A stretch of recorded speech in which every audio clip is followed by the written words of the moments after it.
My name is Sohail, and today I'm going to talk about why social media is uh, not good for a certain amount of people and it has negative effects. Um, in our everyday life, for most of us young adults or teenagers, um, our phones and have became a big problem. From the moment we wake up, um, we're dealing with our phones till we go back to sleep. Even if we're not using our phones and are doing important tasks, we're thinking about getting back on our social media accounts because we enjoy it so much. Um, Social media makes money out of us by selling ads on their web pages. Um, Social media has different mechanisms or tricks to keep us entertained. And lastly, social media stops us from having face-to-face interactions with other people and rather stay with our phones and contact with other people. There are ads that you see every day in billboards, newspaper, social media. Companies are paying for those ads, but you're not the one being paid. The the boss of the social media is whoever is running the social media is being paid. Your eyes, time is being wasted for someone else to make money. According to Thomas Semel, the entrepreneur, there are more money-making opportunities on social media than you might realize. Social media, in fact, can be quite interactive. Many experts say that social media is for connecting with people and not for selling, but at some point you're going to want to leverage the connection you create if you build up enough trust with your followers.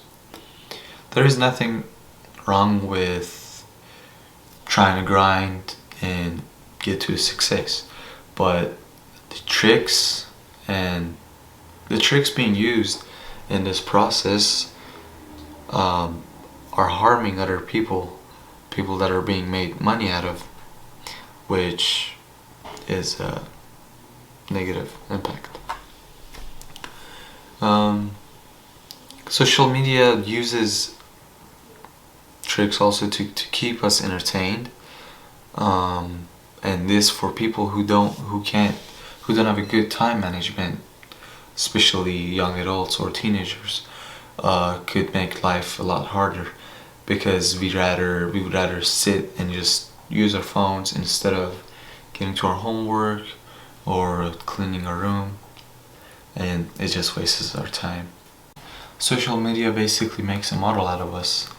It tracks what we like, what we enjoy, and offers it to us at the right time. It knows the contents we like, and this is why it causes us to actually not be able to leave our phones alone, and has us keep rolling on the screen. Lastly, interactions. So nowadays, um, people don't really come together. Well, for most people, it might be Corona. That's their excuse. But even before Corona, most people would have rather been over their phones, just texting each other, um, or calling each other, because it is a lot easier and cheaper than making plans and actually meeting in real life. But this does not fulfill the feeling that we need from interactions. According to a PhD professor of psychology, Jean Twenge, the study found the adolescents who spent the most time on social media had the least time in face-to-face social interactions, reported the most loneliness. Meeting friends online gives a fake feeling of this fulfillment about having interaction with someone, but it does not really, at the end of the day, makes us feel that good, because it's just a fake, short feeling that it gives us.